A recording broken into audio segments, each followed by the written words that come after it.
That box is stolen military property. I know what I'm talking about. Then you don't know who you're talking to.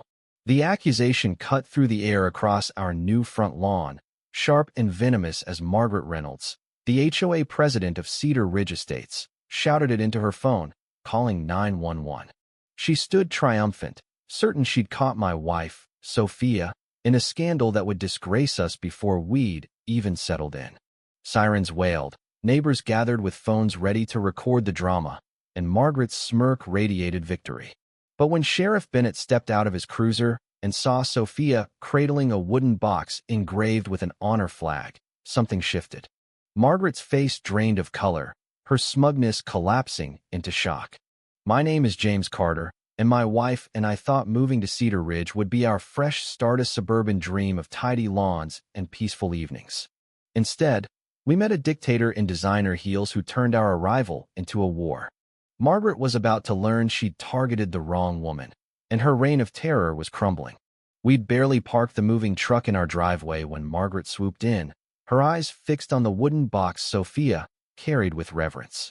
The box, carved with military precision, held Sophia's most cherished possessions, medals from her service and a ceremonially folded American flag. Margaret, exuding authority like a general inspecting troops, demanded, "What's in that box?" Sophia pivoted, shielding it, her gaze icy enough to silence a storm. She didn't speak, but her stare made Margaret flush with rage. "I'm Margaret Reynolds, HOA president," she snapped, her voice dripping with entitlement. "That truck's blocking the sidewalk, and moving your own stuff like this is frankly embarrassing. Hire professionals next time." The insult stung. We'd opted to save money by handling the move ourselves.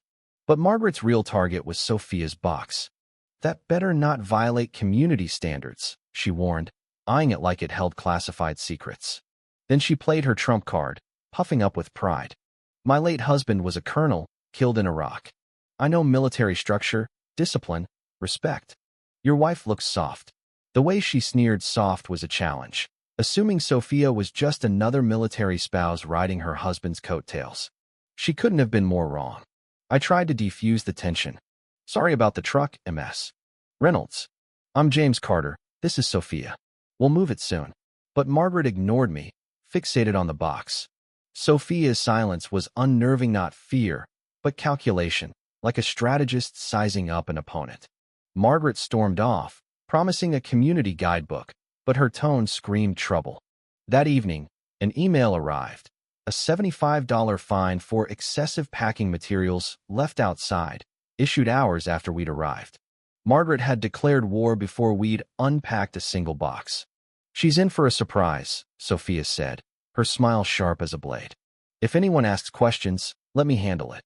Her words hinted at secrets I didn't yet grasp, but I trusted her. Sophia wasn't just a veteran, she was something more.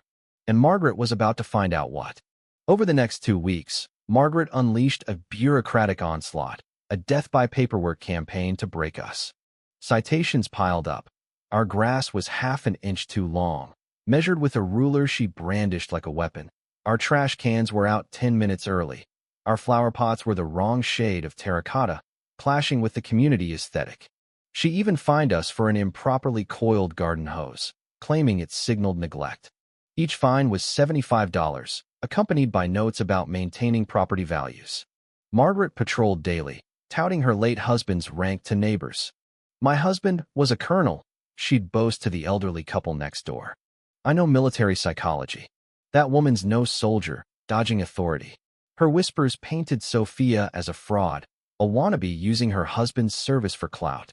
Neighbors who'd waved warmly now avoided us, their eyes wary. Margaret's fixation on Sophia's box grew obsessive. She'd peer through our windows during inspections, desperate to uncover its contents, as if it held the key to breaking Sophia's unshakable calm. The tipping point came when Margaret targeted our American flag, hung with care outside our door. A citation claimed it was improperly sized per HOA rules, demanding we replace it with an approved version. I was livid, waving the notice. "This is insane, Sophia." I'm confronting her now. But Sophia's hand on my arm stopped me, her voice steady. "Words won't burn her, James. Evidence will." Her tone hinted at a plan, and I caught a glimpse of the soldier she'd been. That night, I overheard Sophia on the phone in our backyard, her voice clipped and professional. Yes, sir. The situation's manageable. Hostile neighbor. No backup needed. She sounded like she was briefing a commander, not discussing an HOA spat. Who was she talking to? Why did she call Margaret a hostile? I'd known Sophia served in the military, but her secrecy suggested a past far deeper than she'd shared. The next morning, Margaret delivered another fine for our newspaper left on the driveway at 6:30 a.m., deemed unsightly debris. Her nervous glances at Sophia told me she was starting to sense she'd underestimated her foe. Margaret's obsession peaked on a Tuesday morning. Sophia was moving the honor flag box from the garage to the house, handling it with reverence, when Margaret charged across our lawn, phone in hand, no clipboard in sight. 911. I'm reporting stolen military property, she shouted, loud enough for the street to hear. Identity fraud, government theft. Neighbors emerged, phones filming, drawn by the spectacle. 2 cruisers screeched up, sirens blaring. Margaret stood triumphant, arms crossed. Officers, you'll see I'm right, she crowed. The police approached Sophia cautiously. Ma'am, set the box down and step back.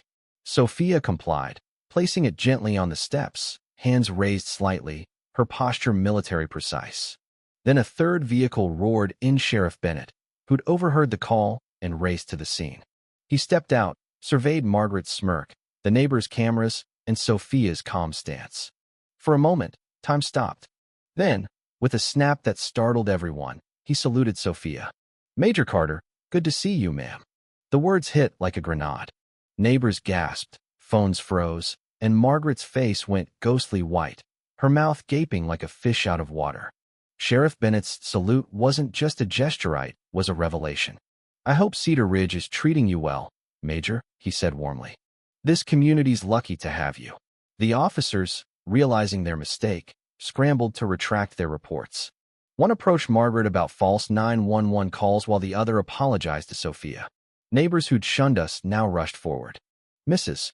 Thompson, who'd avoided us, brought cookies and an apology. Mr.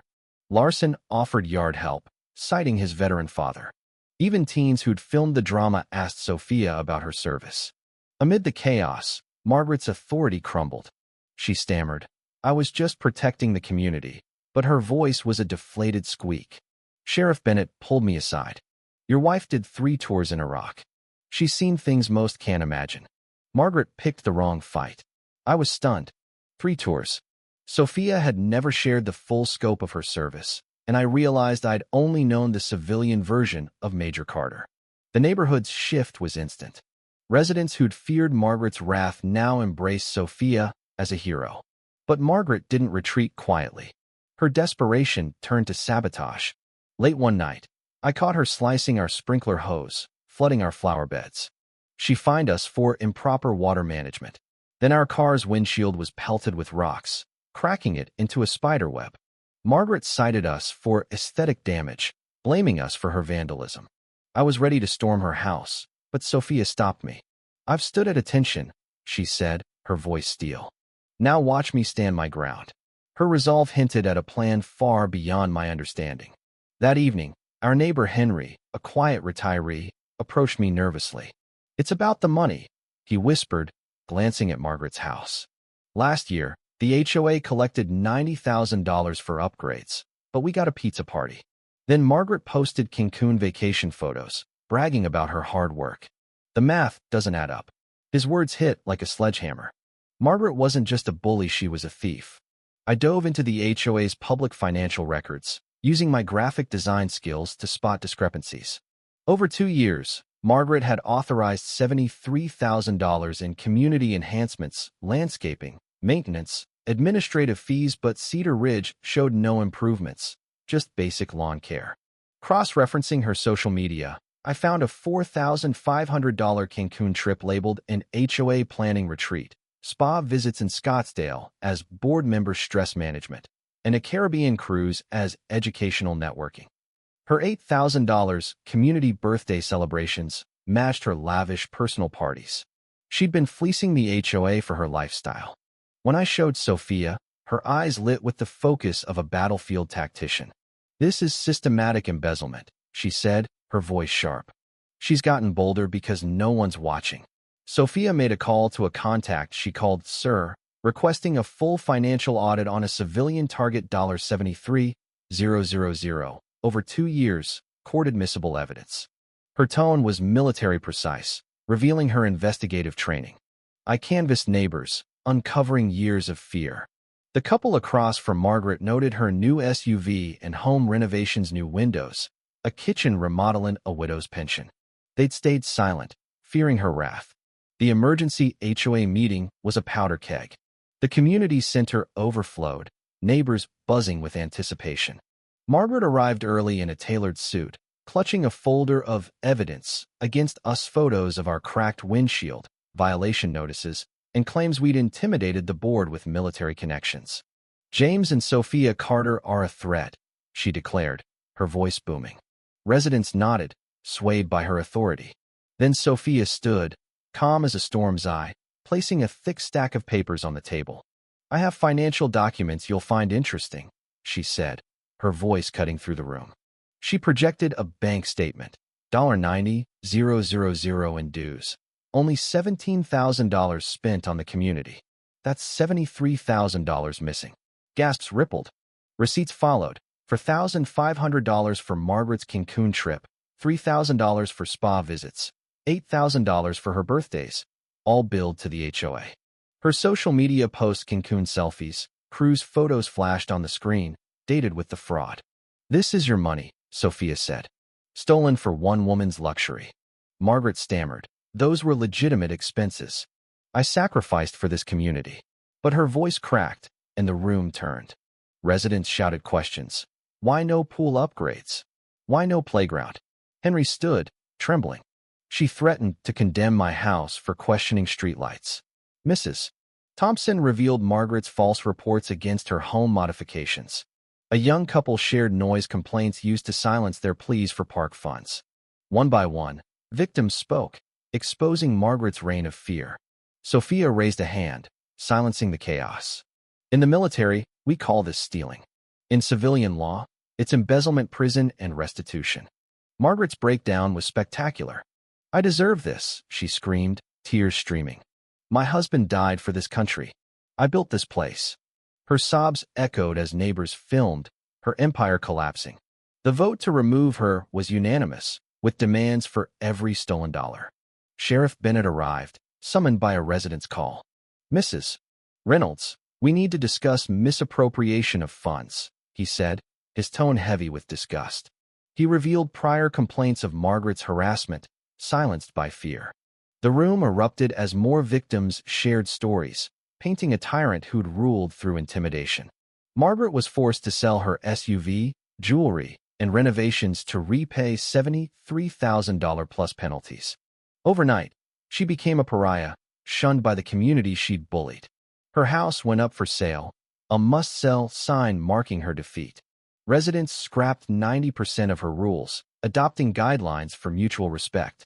Sophia declined the HOA presidency.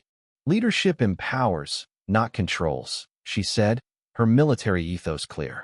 Neighbors rallied, helping us mount our flag properly. Henry with his ladder, Mrs. Thompson with hardware, teens steadying the pole.